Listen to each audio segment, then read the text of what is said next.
I stepped back into this town like the door owed me an apology.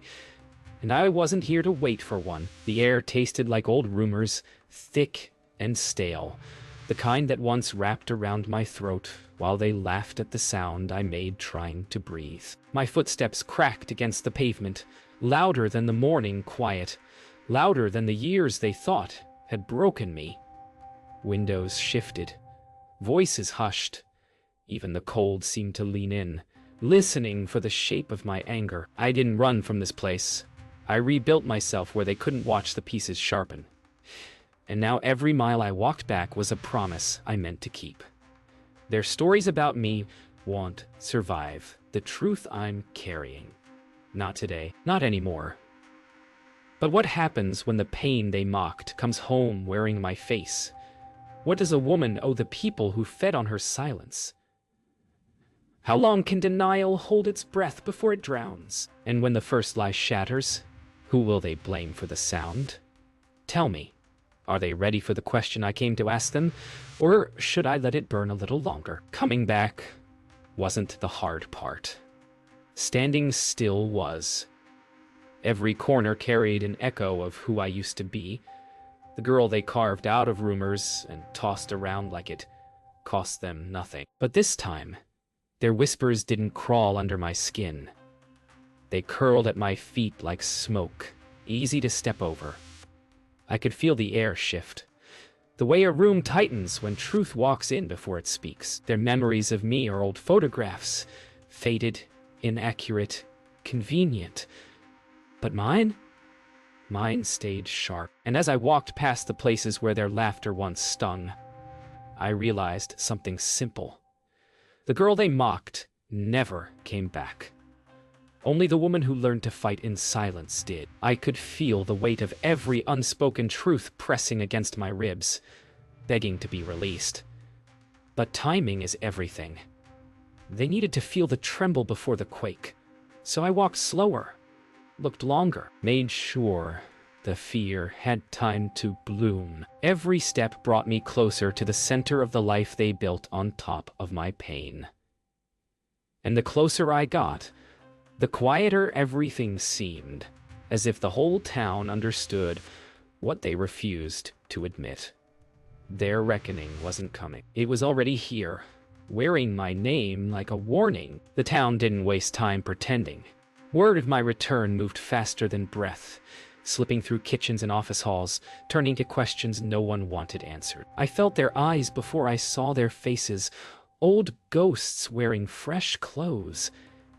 And standing at the center of it all was the one person I knew would come running first, not out of love, but out of fear he couldn't hide. Jonas met me halfway down the square.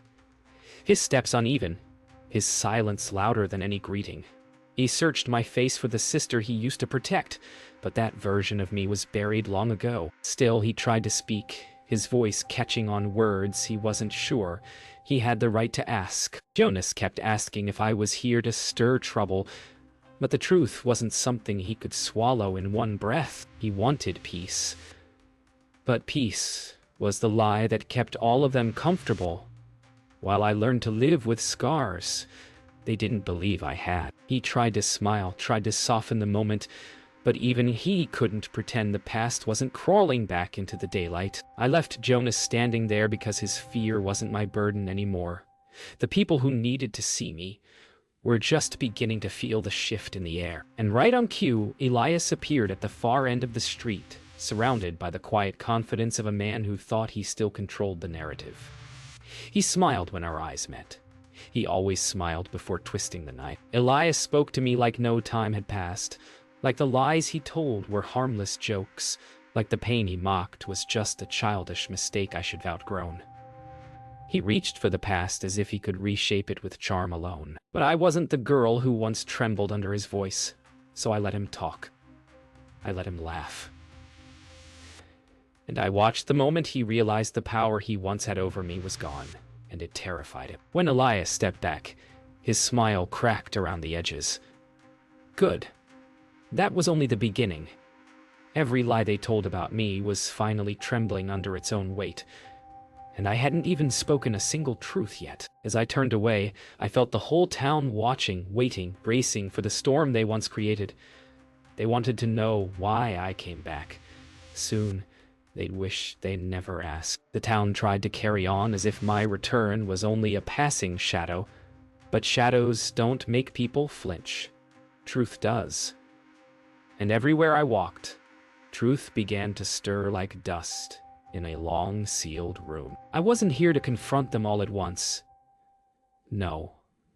Reckoning works best in small doses, slow enough to unsettle, sharp enough to linger. So I chose the first crack to widen. And her name was Rena. Rena always had a talent for pretending innocence, as if her cruelty were just another accessory she wore for attention. She greeted me like an old friend, her smile wide and practiced, but her eyes flickered with the memory of every rumor she ever whispered. Her voice dripped sweetness, but underneath it was fear, thin, brittle, ready to crack at the slightest pressure. I didn't raise my voice. I didn't need to. The silence between us said everything she pretended not to remember. When I asked her if she slept well these days, her fingers twitched. When I told her lies have long legs but tired hearts, her smile thinned. And when I stepped closer, she finally understood. I wasn't here for revenge. I was here for truth, and truth was the one thing she feared standing next to. Rena tried to regain control, shifting blame the way she always had. But the words fell flat. Her excuses no longer carried weight. They sounded like feathers pretending to be stones. And as she realized she couldn't shape my story anymore, panic flickered across her face. She wasn't used to being seen. Not like this. Not without the disguise of her perfect life. When I finally left, I didn't look back. I didn't need to. The first fracture had already formed.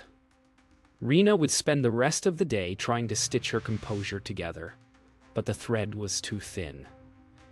And word would spread, not about what I said, but about what she couldn't. The truth always starts quietly, like distant thunder. But once it arrives, no one can pretend they didn't hear it. Some truths sit quiet for years, buried under busy days and careful smiles. But they don't die there. They wait. And when I walked toward the old community center, I felt one of those truths stirring like something waking up after a long winter. This was the place where everything started to twist, where their laughter grew sharp, where my voice was first taken from me and turned into their joke. I could feel it in the walls, in the chipped paint, in the dust drifting across the doorway. The past was done hiding. Inside, the silence felt thick, heavy with memories I didn't ask to carry. The echo of old voices brushed against my ears, reminding me of the day Elias told everyone I was too dramatic to trust. The day Rena laughed loud enough to drown out my breath. The day Jonas didn't look at me, because looking meant admitting something was wrong. Those weren't just moments, they were choices. And choices have a way of coming home. Then I found it, the drawer they thought no one would ever open again. Old forms, attendance sheets, scraps of conversations they pretended never happened, and buried at the bottom was the record that changed everything. The complaint I filed at 17, the one they said was misplaced. It wasn't lost, it was hidden. They didn't just mock my pain, they erased it. For a moment, the weight of it all pressed down on me. Every lie, every dismissal, every smirk they wore when I tried to speak. But grief wasn't what rose inside me. It was clarity. The truth wasn't just mine anymore. It was proof. Proof they knew. Proof they chose silence over justice. Proof that their comfort mattered more than my pain.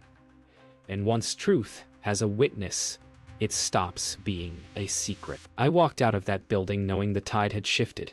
Their stories about me were fragile now, and once the truth touched them, they would crumble. I wasn't afraid of what came next. They were, because the record they tried to bury wasn't just a forgotten file. It was the first domino, and I was ready to watch the whole line fall. The moment I stepped back into the heart of town, the shift was undeniable.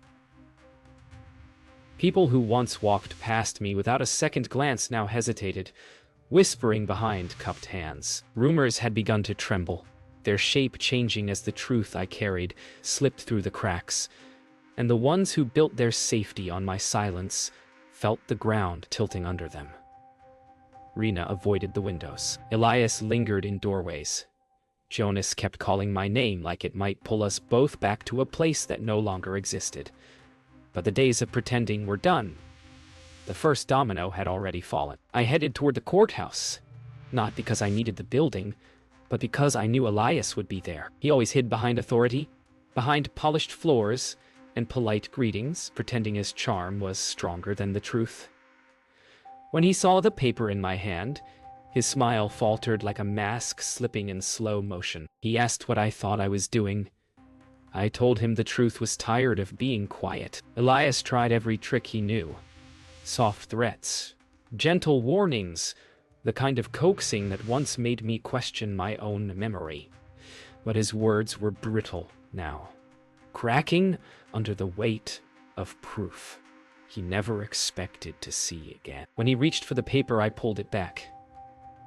His eyes flashed with something close to fear, the kind that comes when a man realizes his power was built on sand. And the tide was finally rolling in. Word spread quicker than breath. By midday, Rena appeared, her perfect smile gone, her composure slipping like silk through trembling fingers. She asked if I intended to ruin them. I didn't bother answering. The truth wasn't here to ruin them. It was here to reveal them. Rena's voice shook as she insisted they were young, mistaken, confused. But every excuse she offered only made her sound smaller. They weren't children. They were architects of my silence.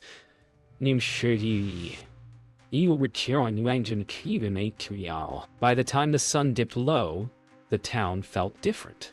Tight, watchful, restless. I walked toward the center of it all with the complaint form tucked safely away, knowing it was no longer just a piece of paper but a spark. Every lie they ever told was drying out like kindling, and I could feel the heat rising. This wasn't revenge. This was the truth stepping into daylight, and daylight is where lies go to die. Tomorrow, everything would break open. By morning, the truth was no longer a whisper. It was a pulse running through every street, every doorway, every nervous glance. People gathered outside the courthouse long before I arrived. Not because they wanted justice, but because they sensed something breaking open. Jonas was already there, pacing, his worry spilling into the cold air. When he saw me, he asked if this was really the path I wanted. I didn't answer. Want had nothing to do with it. Some things need to be said out loud, even if the world trembles when they finally surface. Inside, the hallway buzzed with voices, each one carrying a new version of what they thought happened years ago. Elias stood near a cluster of officials, his confidence unraveling thread by thread. Rena hovered behind him, pale and trembling. When I approached, their conversations dropped into silence. For the first time, they looked small, cornered by a truth they'd spent half their lives trying to bury. The officials asked me to speak privately, but I refused. Silence was their tool, not mine. I chose the open room where everyone could hear. I laid the complaint form on the table, my voice steady as I described exactly what happened all those years ago. The dismissal, the mockery, the way they twisted my pain into their entertainment. No shaking, no hesitation. The truth had waited long enough, and each word hit the room like a stone breaking glass. Elias tried to interrupt, but his voice cracked under the weight of his own history. Rena backed him up, twisting the story as she always had, but every word she spoke only made the truth shine brighter. Jonas stepped forward, his voice shaking as he admitted he remembered more than he ever dared to say. And when Dr. Celine Ward entered the room, calm and sharp-eyed, the final piece locked into place. She looked at the form, then at them, and said the sentence none of them wanted spoken. You all knew. When the truth finally settled, no one spoke. The weight of their choices hung in the air like smoke. I didn't feel triumph. I didn't feel victory. I felt release. A long, slow exhale I had been holding for half my life. The officials announced a public review, and the crowd outside erupted with questions.